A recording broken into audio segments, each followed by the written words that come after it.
Oka say why 24-hour economy. Na me wo infidie ni si ho na me ye ne say me nya tofo me nya obi a oba be fa na 24-hour economy ne mfa so e ba so ye de. Mama wa kwaba wo frɛ me Adwoa searching mesrel na wa subscribe to my channel. Me a notification bell no so for more news.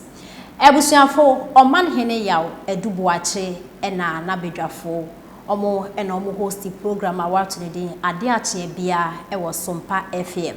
na omo de analysis bi atudwa afa eye Omanpani Dada John Dramani Mahama ne policy a ode eba watu ne din say 24 hours economy. Omanhene ena na bedwafo omo de ensem bi atudwa a omo ekire say Omanpani Dada John Dramani Mahama ena NDC fo mpanifo a mode sa policy si eba out no enyema bi wo ho a esese moye se mo anye sa enyema ne dia ene na 24 hours economy no eye se bio useless because 24 hours economy no without sa analysis na omo eye na infasu bia emba so na ebusuafo ansa na mede ensema Omanhene mo edi tudwa ebebro no eye sa 24 hours economy ya Omanpani Dada John Dramani Mahama se ode eba no okan no Ghana fu bebre ayo mo de bebre na ato omutrim economists doctors ena enim de fu bebre e de omo comments afa ho omo e kire se ebeboa ne senti no kamia koye se aye NDC fo ne de ena ende bebia wonam bia 24 hours economy ene Omanpani Dada John Dramani Mahama e be changing game no na ebusuafo Ghana fo no sometimes ye were problems pa ye problems dey doorso now ye were omanya fo no ye kasa we need a lot of things ebema na Ghana fo ye wie peye anase Ghana man no ewie peye anase bebia dachi ye pese ye bekọ no ya kwakodu sa enyema Ghana fo ye hia no emu kwatempo ni wa politicians no omo ye campaign omo de etudwa Omanpani Dada John Dramani Mahama ne 24 hours economy na o kana ato Ghana fo omo tirima nti ama na NDC fo no so ayo omo de 24 hours economy e ba no ye bi so omo questions Omanpani Dada John Dramani Mahama enanu a Dr. Bawumia eko northern region eko ma comment efa 24 hours economy no no Omanpani Dada John Dramani Mahama abema no reply Omanpani Dada John Dramani Mahama ede ebae no he was talking to some people then kwofo egu edan na Omanpani Dada John Dramani Mahama ene omo ekasa no mo they didn't ask any questions omo bo musem because omo at say 24 hours economy eba now 24 hours economy no how many companies na work room here no Ashanti region crowd the companies in no cry Ashanti region wa won make say wa wo hwe bia wo dia that is Ashanti region companies in no Ashanti region no a business now Accra na ye wo sisi no companies ahe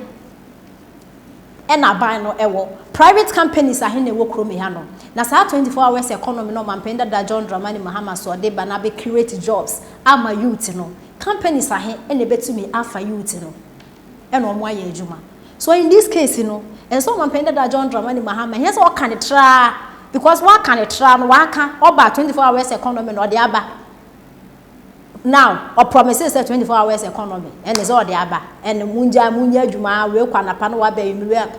companies be ebe fast enkrofo no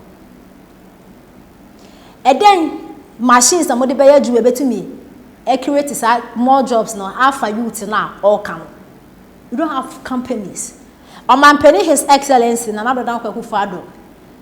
eba be president no or promise Ghana for one district one factory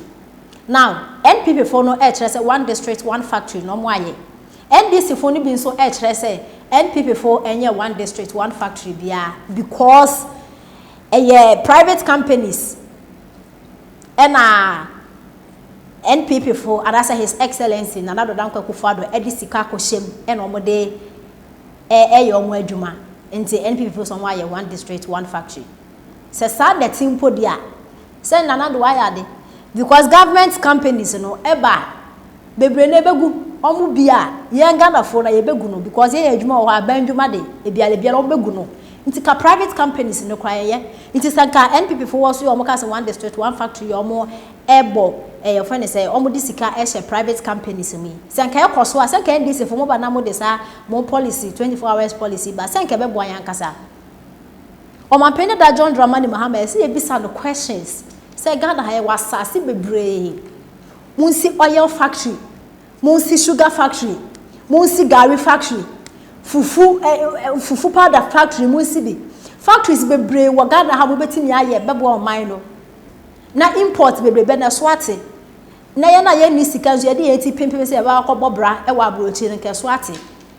but ye bisa questions Omanhene da John Dramani Mahama ye oil campaign 24 hours economy NDC for mo asom ye yo mo de Ghana for asom en wutia 24 hours economy beboa 24 hours economy no 24 hours economy no ready ni omo ye dada nurses na doctors omo call 24 hours filling stations work 24 hours omo to ado market ne pe en omo call 24 hours no omo to ado market no omo to ado odwem na ade no ono so she can decide and as he or she can decide the work to ade anajo he or she can decide is on to ade anajo then na betimi aye no but 24 hours economy no say more ye companies be more prepare more prepare it is a free SHS NDC for mo ka say free SHS ye huni kon ye huni ti say that his excellency now don koku for there but now schools nye enough into na double track e buy no so 24 hours economy na mo de ba no mo de nyama egu akwam mo de campaign se ba light be enough security be enough ansa na 24 hours economy na ba Omanhene da betere mu e yentie nsem a Omanhene mu nso e de etudwa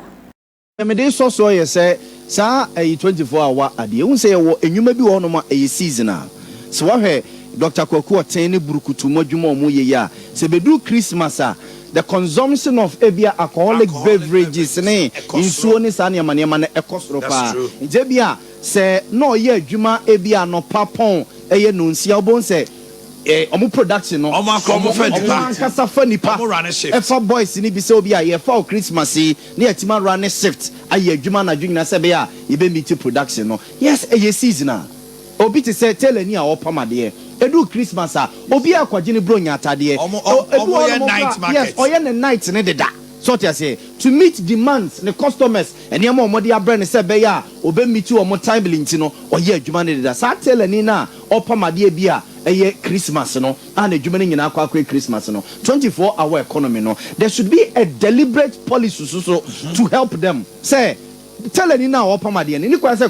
Christmas nko na okwa akonya adwuma ene yenkwala ye omu ko school even crab buying school si eye basic free kindergarten de ko si eye JSS ya omu ko ya ye pama ban jesi de ma wo mu say nkwala uniform na ban se wono na epam mo nchecha mfama district assemblies no na district assemblies na enwa tell for omu one district mo mfama wonum na kabo mo ne inshiraba fashions mo cheche de mo a they recruit people so to say all turn adwuma no you are creating jobs for sa emrante no and there should be also a deliberate policy from president no okay say why 24 hour economy na me wo infidie ni si ho na me ye ne say me nya tofo me nya obi a oba be fa na 24 hour economy no mfa so e ba so ye de e say bia te say yem papa Boris B mo ne Vesta mu ya omo ye sanwa e wa ha say there should be a deliberate policy say free SHS for ni nyina mo be to anwa de free no ho no anwa de free Vesta oil ho no mo a also meet demand no it will be fat nipa man ya oye emo wo agunai dead rice the people person omo ya ade no but there's no market it will catch them say oh yeah 24 hour economy ma produce ade ni si ho na me nya obi e ma ne ma meto akonta na ye koya na say buy it going forward president awobaba no so there should be a deliberate ade to say the deliberate o maka say that a pampers no hwan no ye no Ghana ha say no wo mo insanity part no o mo yi taxes so the basa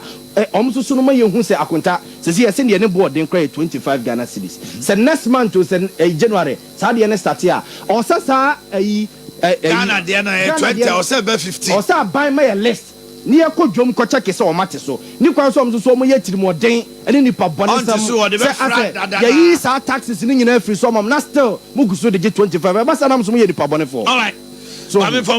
na correspond with economy ni ye bottom Thank you. Corresponding in our pocket. Thank you.